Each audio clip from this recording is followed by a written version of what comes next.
महेंद्रगढ़ में आयोजित होने जा रही ऐतिहासिक रामकथा और 151 कुंडी महायज्ञ को लेकर प्रशासन ने अभूतपूर्व सुरक्षा इंतजाम किए हैं। यह आयोजन हरियाणा में अब तक का सबसे बड़ा धार्मिक आयोजन माना जा रहा है, जिसमें 1 से 1.5 लाख श्रद्धालुओं के पहुंचने की संभावना है।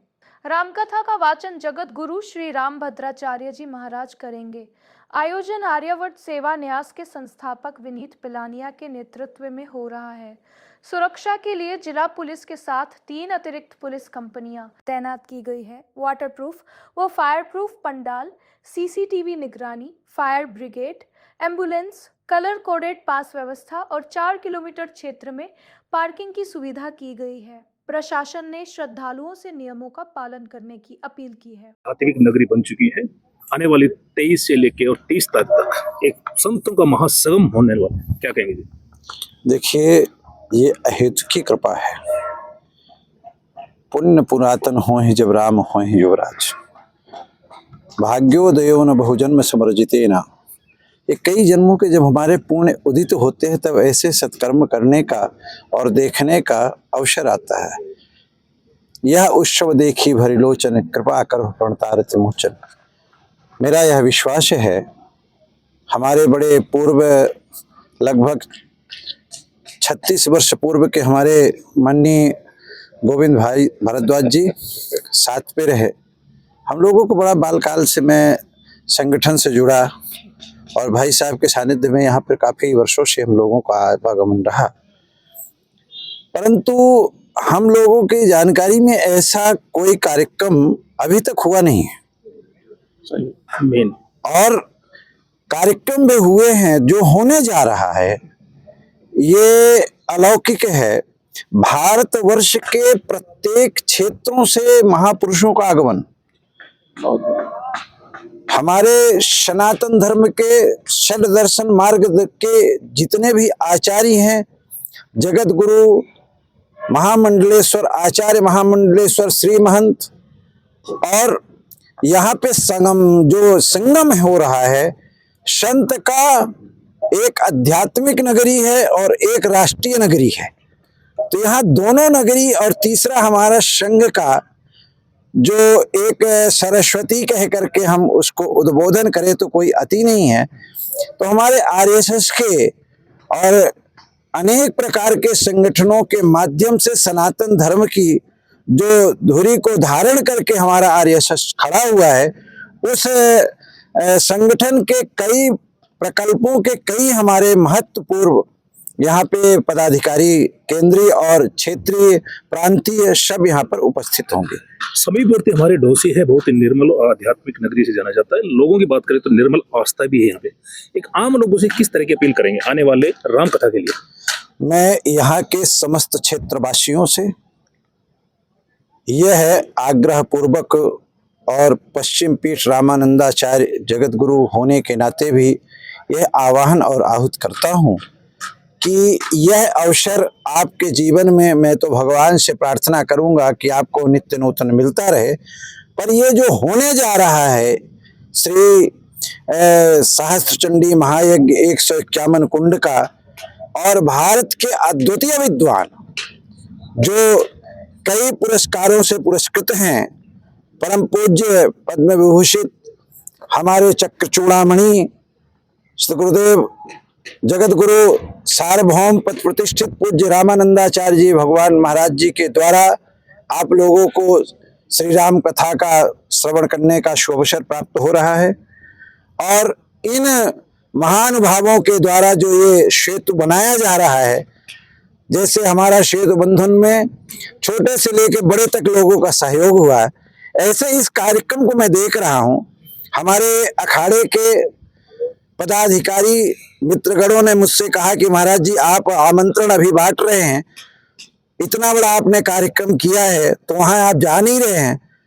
तो मैं लोगों को कहा कि हमारे जो नरबानर है ना, वो सारा लगे हुए हैं, और उस टीम के जावमंत के जो प्रतिनिधित्व जैसे हनुमान जी करते, वैसे हमारे माननीय गोविंद भारद्वाज जी के नेतृत्व में ये सारे कार्यक्रम की जो इनकी टीम है, विनीत पनालिया जी के, देव जी, जो इनकी सुयोजित इतनी सुंदर टीम है, जिन्होंने इस कार्यक्रम का बीड़ा उठाया है, मैं इनको बहुत बहुत साधुवाद देता हूं। उनके धर्मपत्नी डॉक्टर सोनू जी हमारे साथ में हैं और इस समस्त क्षेत्रवासियों को पुनः आग्रह करता हूं, इस कार्यक्रम में बढ़ चढ़ करके भाग लें।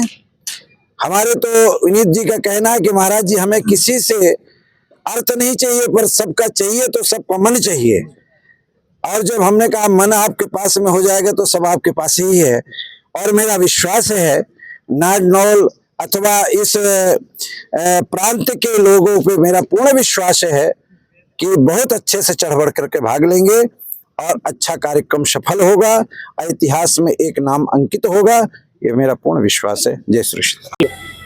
सर, आपका नाम और आप इस आयोजन में क्या है? मैं कपिल भारद्वाज हूँ। इस कार्यक्रम के मीडिया प्रभारी के तौर पर मैं यहाँ काम देख रहा हूँ। तो सबसे पहले अगर मैं बात करूं तो किस प्रकार की प्रक्रिया से गुजरना पड़ेगा एक कथा को सुनने के लिए हमें? देखो जी, सबसे पहले तो जो भी यहाँ पे कथा सुनने आएगा उसको अपना रजिस्ट्रेशन करवाना होगा। देन रजिस्ट्रेशन के बाद उसको अपना यहाँ से पास कलेक्ट करना होगा। 7 दिन के 7 पास उसको दिए जाएंगे, अलग अलग दिन के वो होंगे, जो कि अलग अलग कलर के वो पास होंगे। पहला दिन का अलग पास है, दूसरा दिन का अलग पास है, तीसरा दिन का अलग, चौथा दिन का अलग, 5वां दिन का अलग और 6ठा दिन का और 7वां दिन का अलग। हर कार्ड का एक अपना कलर है, उस पर लिखा है जिस दिन का आप वो कार्ड होगा उसी दिन वो वैलिड होगा। अगर वो डेट निकल गई तो वो कार्ड आपके किसी काम का नहीं है।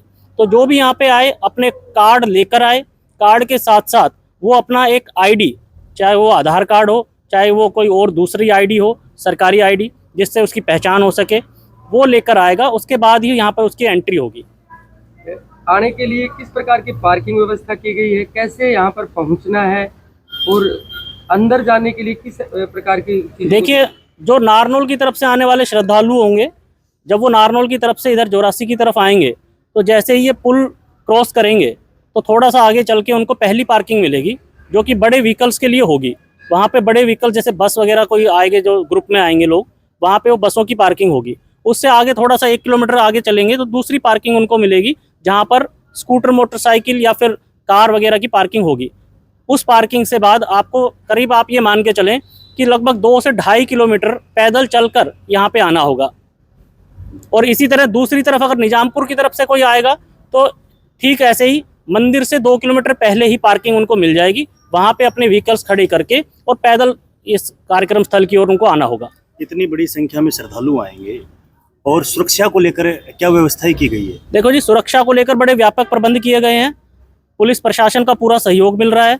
इसके अलावा यहाँ पे करीब प्राइवेट सिक्योरिटी का भी इंतजाम किया गया है। लगभग 250 के आसपास प्राइवेट सिक्योरिटी के लोग यहाँ तैनात रहेंगे अलग अलग मोर्चों पर, और वो उनके जो पास वगैरह देखकर ही उनको लोगों को अंदर आने दिया जाएगा। अभी तक 1 लाख रजिस्ट्रेशन हुआ है, अंदर सीटिंग कैपेसिटी जो है वो 30 से 35,000 की है। तो ये जो आंकड़ा है इसको कैसे मैनेज? ये मैं क्लियर कर दूं, ये 1 लाख जो रजिस्ट्रेशन आप लोगों को सुनने को मिल रहा है, ये जैसे कि आपने अपना रजिस्ट्रेशन करवाया, आप अकेले ने अपना 7 दिन का रजिस्ट्रेशन करवा लिया, तो हमारे सिस्टम ने उसको 7 के बराबर एक आदमी को मान लिया।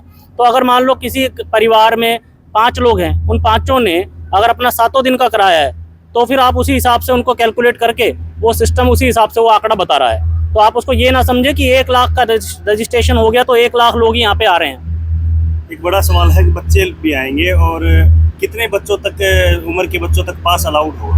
देखो, 18 साल से ऊपर के बच्चों को, 18 साल से जो ऊपर होगा उसके लिए पास जरूरी है। 18 से नीचे वाले जो हैं, जो नाबालिग हैं, जो किसी के साथ आ रहे हैं, तो इसमें बच्चों के लिए क्या व्यवस्थाएं की गई? बच्चों के लिए जी, जो छोटे बच्चे हैं, जो गोदियों में बच्चे आ रहे हैं, उनकी तो चलेगा, लेकिन कोशिश ये रहेगी कि जो भी व्यक्ति इसमें आ रहा है वो अपना पास बनवाकर ही यहाँ पर आए।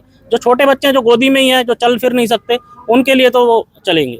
बहुत से श्रद्धालु ऐसे भी होंगे जो अपाहिज भी हो या वो आना चाहे, तो वो कैसे इंतजाम, बुजुर्ग है, उम्र दराज लोग हैं, उनके लिए क्या व्यवस्था? उसके लिए व्यवस्था है कि जी कुछ बैटरी रिक्शा के लिए यहाँ पे कोशिश की जा रही है कि कुछ बैटरी रिक्शा यहाँ पे मौजूद रहेंगे, जो लोगों से पार्किंग स्थल से लेकर कार्यक्रम स्थल तक लोगों को यहाँ पे छोड़